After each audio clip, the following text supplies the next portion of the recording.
মার্কিন president Joe Biden বিতর্কে অংশ নিয়ে ডোনাল্ড ট্রাম্পের কাছে পরাজয়ের পর বৃহস্পতিবার প্রথম তিনি গুরুত্বপূর্ণ প্রেস কনফারেন্স করতে যাচ্ছেন। বিতর্কে দুর্বল পারফরমেন্স কঠিন চাপের মুখে পড়া বাইডেনের পূর্ণ নির্বাচনের পথ বন্ধ করে দিতে পারে।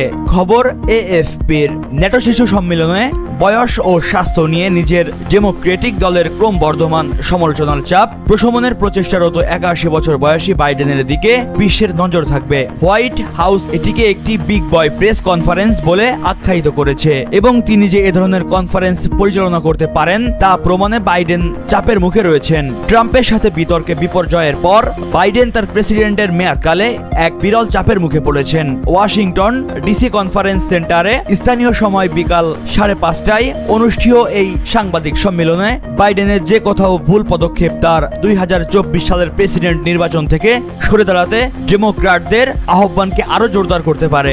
মহিবুল্লাহ নাহিন, প্রহর 24।